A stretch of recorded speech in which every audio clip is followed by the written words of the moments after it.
It all started at one of those forced smile HOA events. You know, the kind where everyone pretends to care about mulch and mailbox symmetry, while secretly judging whose dog pooped on whose lawn last week. I wasn't planning to go, but my wife said we had to something about showing face after we turned our garage into a gym. I figured it'd be harmless. I was wrong. Brianna Whitmore, our HOA vice president and self-appointed queen of order, walked into that cookout like she was running for suburban dictator. She had her tiny designer dog in a bow tie, her wine glass tilted just so, and eyes that scanned for violations. She found me in seconds.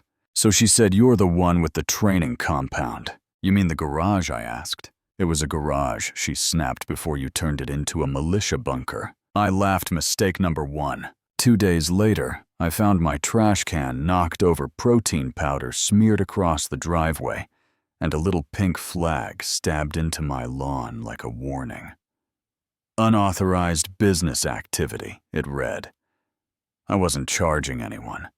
It was just me and some buddies, mostly local law enforcement, working out.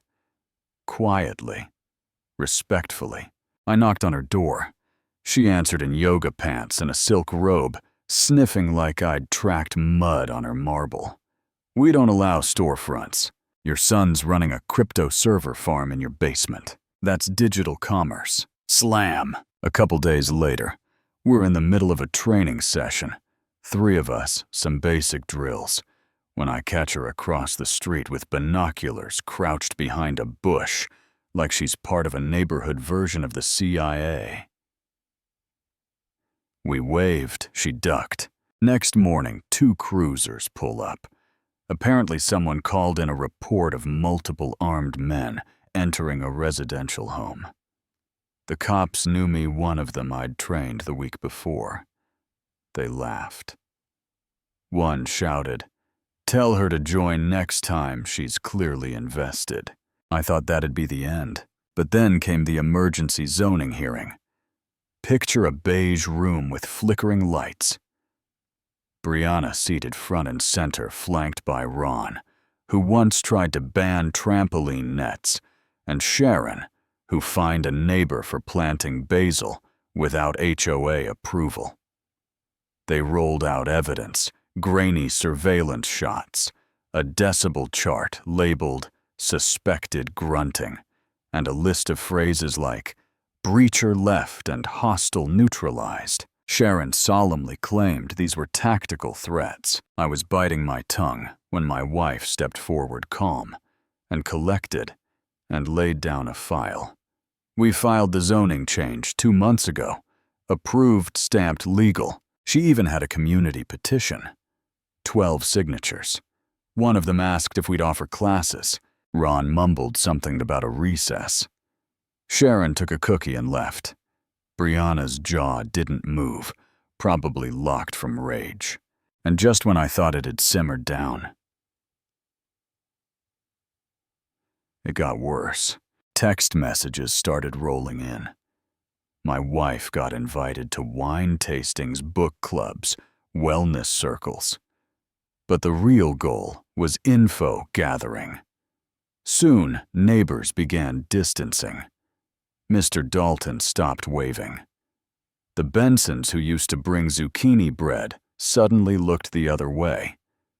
Even our mail carrier got colder. Then came the flyer, a blurry photo of me doing a deadlift, captioned "concerned about safety." It claimed I was hosting paramilitary drills. In Comic Sans, I knew logic wouldn't work anymore, so I flipped the script. We launched Tactical Wellness Day. Full permits live-streamed with CPR demos, self-defense classes, mental health resources, and even a visit from the local K-9 unit. The kids loved it. Blitz the puppy stole the show. Parents mingled. Officers answered questions. It was the safest, happiest that Block had looked in months. Right as we were wrapping, Brianna stormed in. demanded the police chief shut it down. "Ma'am," he said, "these are the officers you reported. These are my men." She left fuming, but the worst was still ahead. A week later, I got a call from a federal training agency I consult with. "You've been flagged," they said. "Alleged, unauthorized tactical activity." They received an anonymous complaint with photo citations and a fake letter signed Janet Freedom. But the neighbor whose name was used misspelled. That's when I knew. I didn't go public. Not yet. Then came an encrypted email subject line. "You don't know me, but I know what she did. The sender Mulrat, a member of the HOA board." They sent screenshots, draft documents, even a meeting clip where Brianna says, "We'll frame it like a militia threat." Shut it down by July. A week later, we found her storage unit, registered under her dog's name. And a massage chair, HOA wine, a folder labeled Narratives, and a PowerPoint titled Operation Perception Control. Slide 5. Danger is just a feeling. Let's give them that feeling. We brought everything to the board. She was expelled immediately, but Brianna wasn't going down easy. She sued me. Sued my wife. Claimed we triggered mass hysteria, ruined her public standing. Her lawyer said our garage weaponized community perception. Courtroom was packed. Local reporters, neighbors, even Sharon brought snacks. Ron cracked on the stand. Sharon testified. Mulrat, real name, Erica, brought printed emails. The judge called it a performance masquerading as a lawsuit. Case dismissed. But Brianna's final act. Pure drama. 2 weeks later, the HOA treasurer flagged a $14,000 transfer to B. Whitmore Services. We traced it. She'd created a fake vendor account and tried to cash out at a strip mall in a blonde wig, a hoodie that said, "Live. Laugh."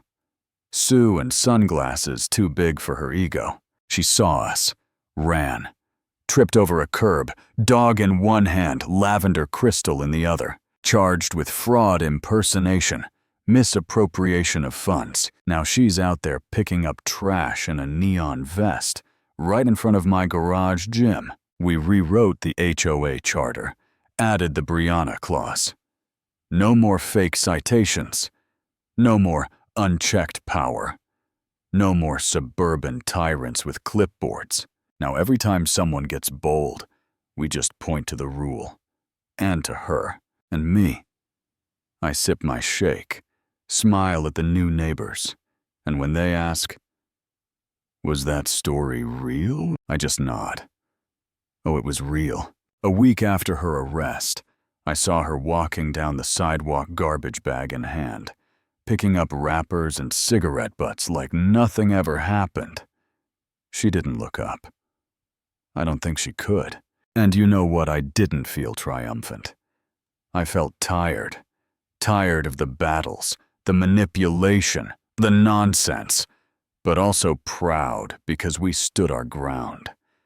We didn't just protect our garage. We protected the soul of the neighborhood. So yeah, I still train. Still live here. And that gym. It's more than barbells. It's a reminder that even in a world of gossip, HOA pettiness, and power trips, truth still has weight. Now it's your turn. What would you have done? Would you have fought, folded, or flipped the whole thing on its head? Drop a comment. I want to know how you'd handle your own Brianna.